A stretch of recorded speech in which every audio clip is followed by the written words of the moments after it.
अफगानिस्तान की खूनी जमीन पर वापस आया तालिबान का काल।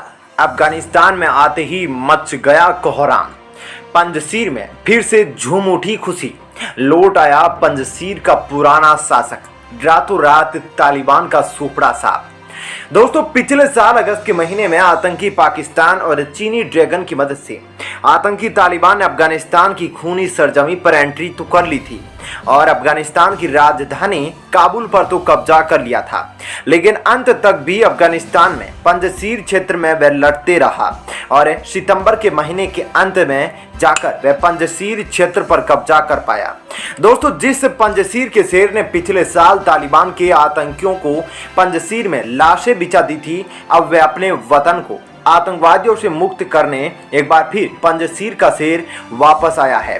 दोस्तों, अब एक साल बाद अफगानिस्तान की सरजमी पर तालिबान का काल लौटकर आया है। दोस्तों, तालिबान द्वारा अफगानिस्तान पर अपने कब्जे का पहला साल मनाने के ठीक 2 दिन बाद बुधवार को काबुल के कोटल खेरखाना में एक मदरसे में भीषण विस्फोट हुआ। इस भीषण हादसे में कम से कम 21 लोग मारे गए और शाम की प्रार्थना के दौरान लगभग 40 से ज्यादा घायल हो गए। दोस्तों, एक खुफिया अधिकारी ने इंडिया टुडे टीवी को बताया कि विस्फोटक उस इलाके में रखा गया था जहां से मस्जिद के इमाम नमाज अदा करते हैं। दोस्तों, इस बम विस्फोट आतंकी घटना में तालिबान के प्रमुख मौलवियों में से एक मौलवी आमिर काबली, जो प्रार्थना का नेतृत्व कर रहे थे, उनकी भी तुरंत मौके पर ही मौत हो गई। दोस्तों, इस धमाके की जो जिम्मेदारी ली गई है वह आईएसआईएस खुरासान आतंकवादी संगठन ने ली है, लेकिन इसके पीछे नेशनल रेजिस्टेंस फ्रंट का भी नाम जोड़ा जा रहा है। दोस्तों, पिछले 15 दिनों में काबुल में यह तीसरा धमाका है जिसमें विशेष रूप से तालिबान के मौलवियों को निशाना बनाया गया है। एक आंखों देखी गवाह ने इंडिया टुडे को बताया कि बम विस्फोट में मारे गए और घायल लोगों में से कुछ तालिबान मुजाहिदीन के सदस्य माने जाते हैं, क्योंकि मदरसा एक तालिबानी मौलवी द्वारा चलाया जा रहा था। दोस्तों, तालिबान ने पिछले अगस्त में अमरुल्लाह साले और अहमद मसूद के नेतृत्व वाले विद्रोही मोर्चे को कुचल दिया, जिसके बाद तालिबान ने अफगानिस्तान में सत्ता हासिल की। दोस्तों, इस लड़ाई में अहमद मसूद और अमरुल्लाह साले के ज्यादातर लड़ाके या तो मारे गए या वे तजाकिस्तान भाग गए। कई लोगों ने तालिबान के सामने आत्मसमर्पण कर दिया और सेना में शामिल हो गए। लेकिन दोस्तों, अब अफगानिस्तान के पंजशीर क्षेत्र से बड़ी खबर सामने आ रही है। दोस्तों, अब करीब 1 साल बाद तजाकिस्तान के सीमावर्ती इलाके में तालिबानी लड़ाके और अहमद मसूद के लड़ाकों के बीच कुछ झड़पों की खबरें आ रही है। दोस्तों, बेइज्जती के मारे तालिबान ने इन सभी रिपोर्टों को खारिज कर दिया है, लेकिन पंजशीर में तालिबान समर्थकों में से एक ने इंडिया टुडे टीवी को बताया कि वर्तमान में डेयर पंजशीर के कुछ इलाकों में कुछ जगह मुठभेड़ अभी भी जारी है। दोस्तों, तालिबान ने अहमद शाह मसूद की कब्र की भी रक्षा की और पंजशीर के लोगों को जीतने के प्रयास में उस स्थान की यात्रा की सुविधा प्रदान की। दोस्तों, अफगानिस्तान में सुदूर घाटियों, पहाड़ियों में और देश के बाहर सुरक्षित घरों में बसे सशस्त्र मिलिशिया के समूह तालिबान के खिलाफ बढ़ते विद्रोह का नेतृत्व कर रहे हैं।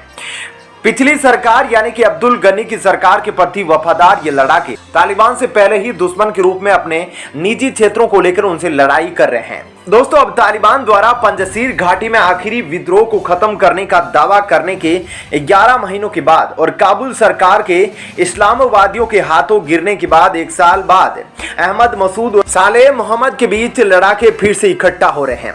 दोस्तों, 15 अगस्त सोमवार को राष्ट्रीय प्रतिरोध मोर्चा, जिसका लीडर अहमद मसूद है, उसने तालिबान को जोर का झटका दिया।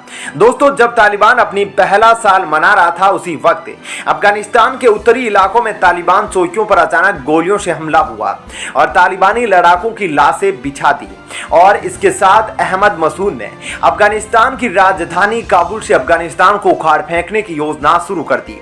दोस्तों, उत्तरी अफगानिस्तान के अंद्राब और पंजशीर में चौकियों पर तालिबानी आतंकवादियों पर कई हिट एंड रन मामलों की कई खबरें आ चुकी हैं। साथ ही बागलान, परवान और कपीसा प्रांतों में भी, जो सभी काबुल के उत्तर में है, अन्य छोटे समूह भी अब देश के दक्षिण और पूर्व में उभरे हैं, जो कि अब तालिबान के खिलाफ खड़े हो रहे हैं। दोस्तों, अपनी वापसी को लेकर काबुल में तालिबानी शासन के पतन को लेकर नेशनल रेजिस्टेंस फ्रंट, जिसके लीडर अहमद मसूद हैं, उसने एक बयान में कहा कि समूह तालिबान से अफगानिस्तान के लोगों को मुक्त होने तक लड़ना जारी रखेगा। एनआरएफ और अन्य सुस्त पड़े सहयोगी समूह ने जातीय और धार्मिक अल्पसंख्यक समूहों की बड़ी आबादी वाले क्षेत्रों में तालिबान के खिलाफ विद्रोह करना शुरू कर दिया है, जो तालिबानी इस्लामवादियों के प्रति अपनी दुश्मनी के लिए माने जाते हैं, क्योंकि तालिबान उनको बिना किसी दंड के निशाना बनाता है। तालिबान ने दावा किया है कि उनके पास एक विविध अंतरिम कैबिनेट स्थापित है, लेकिन वास्तव में तालिबान ने ताजिक और हजारा जैसे जातीय और धार्मिक अल्पसंख्यकों को शामिल करने के लिए बहुत कम प्रयास किए हैं, जिसने अल्पसंख्यक क्षेत्रों में तालिबान के खिलाफ लोगों को विद्रोह करने के लिए प्रेरित किया है। दोस्तों, अब इन लोगों ने फिर से तालिबान के खिलाफ हथियार उठा लिए हैं। तालिबान ने कुछ 100 हथियारबंद लोगों की धमकी को खारिज कर दिया और इसमें कोई संदेह नहीं कि एनआरएफ ने अपनी ताकत को बढ़ा चढ़ाकर पेश किया है। दोस्तों, तालिबान के खिलाफ खड़े हुए इस समूह में देश के उत्तरी भाग में अफगानिस्तान फ्रीडम फ्रंट और Afghanistan Islamic national and relation movement शामिल है, जो पूर्व सुरक्षा बलों से बना है और देश के दक्षिण और पूर्व में तालिबान के ऊपर 1 दर्जन से अधिक हमलों के लिए जिम्मेदार का दावा कर चुका है। दोस्तों, अभी एनआरएफ को ज्यादातर कंट्रोल देश के बाहर से ही हो रहा है और वर्तमान में तजाकिस्तान में बस गया है। कहीं कहीं 4000 और 8000 पूर्व अफगान सेना के सैनिकों, पुलिस अधिकारियों और अफगानिस्तान के प्रभारी समूह से जुड़े लोगों ने हिंदू कुश पहाड़ों में हथियार उठा लिए हैं। दोस्तों, वर्तमान में कई विद्रोही संगठन हैं, जिनमें से नेशनल रेजिस्टेंस फ्रंट सबसे बड़ा, सबसे संगठित और सबसे पहले उभरने वाला मोर्चा था। हालांकि बाद के महीनों में और अप्रैल 2022 तक कई अन्य मोर्चे उभरे हैं, जो ज्यादातर स्वतंत्र या जाति और भौगोलिक क्षेत्रों के आधार पर है। दोस्तों, वैसे तालिबान के सुरक्षा बलों का अफगानिस्तान के हर प्रांतीय राजधानी पर नियंत्रण है और बार बार रिपोर्ट से पता चलता है कि वे ताजिक और हजारा बहुल क्षेत्रों में भी किसी भी विरोध पर सख्ती से कार्रवाई करते हैं। इससे पता चलता है कि तालिबान आज भी कहीं न कहीं अहमद मसूद को लेकर चिंतित है। एनआरएफ का नेतृत्व महान कमांडर अहमद शाह मसूद के बेटे अहमद मसूद कर रहे हैं, जिन्हें पंजशीर का शेर कहा जाता था। दोस्तों, तालिबान के सामने सभी विद्रोही समूह के नेतृत्व को एकजुट करने और एक ही नेतृत्व के साथ एक आम संगठित हथियारबंद लड़ाई लड़ने के लिए एक बड़ी परिषद आयोजित करने का अहमद मसूद का निर्णय अफगानिस्तान के लिए निर्णायक साबित हो सकता है।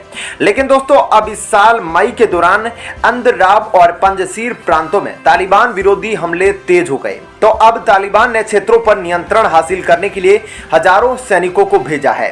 तलाशी विनाश अभियान की आड़ में दर्जनों लोगों को घेर लिया गया। पंजशीर के एक गांव में तालिबान सैनिकों ने 80 लोगों को हिरासत में लिया और पीटा, जिन्होंने उन पर विद्रोही समूहों के साथ सहयोग करने का आरोप लगाया था। उन्होंने 10 लोगों को हिरासत में रखा। उनका दावा था कि वे सुदूर पर्वत चोटियों में फंसे एनआरएफ के सशस्त्र समूह से जुड़े लोग थे। दोस्तों, वैसे तो तालिबान कहता है कि अगर कोई भी पूर्व सैनिक अफगानिस्तान में वापस लौट कर आएगा तो हम उसे माफ कर देंगे, लेकिन इसके पीछे तालिबान के कुछ और इरादे हैं। दोस्तों, तालिबान ने अफगानिस्तान पर कब्जा करने से 5-6 महीने बाद पूर्व सुरक्षा बलों के लिए एक सामान्य माफी का वादा किया, लेकिन संयुक्त राष्ट्र ने पिछले 1 साल में 160 अतिरिक्त न्यायिक हत्यारों और पूर्व सरकारी कर्मियों को हिरासत में और गायब होने की सूचना दी। दोस्तों, तालिबान के हाथों मारे जाने के डर से सेना के 10 पूर्व सैनिक अब अहमद मसूद के एनआरएफ संगठन में शामिल हो गए हैं। जम्मू में ह्यूमन राइट्स वॉच ने एक रिपोर्ट जारी की, जिसमें पाया गया कि तालिबान सामूहिक दंड का उपयोग कर रहा था और विदेशी समूह के साथ जुड़े रहने वाले लोगों को कोड़े मारकर उनको प्रताड़ित कर रहा था। लेकिन दोस्तों, अब जिस तरह तालिबान कुछ जाति हजारा वालों को खासकर प्रताड़ित कर रहा है, उसको लेकर अब अफगानिस्तान के कई जातीय और भाषाई अल्पसंख्यक, जिनका शोषण अफगानिस्तान की तालिबान सरकार ने किया है, अब नेशनल रेजिस्टेंस फ्रंट, जिसको लीड अहमद मसूद कर रहे हैं, उसके साथ जुड़ चुके हैं और तालिबान से बेहतर और खतरनाक फौज बना रही है, ताकि एक बड़ी जंग को जल्द शुरू किया जा सके। ऐसे में आपका इस खबर पर क्या कहना है, जरूर बताएं। धन्यवाद।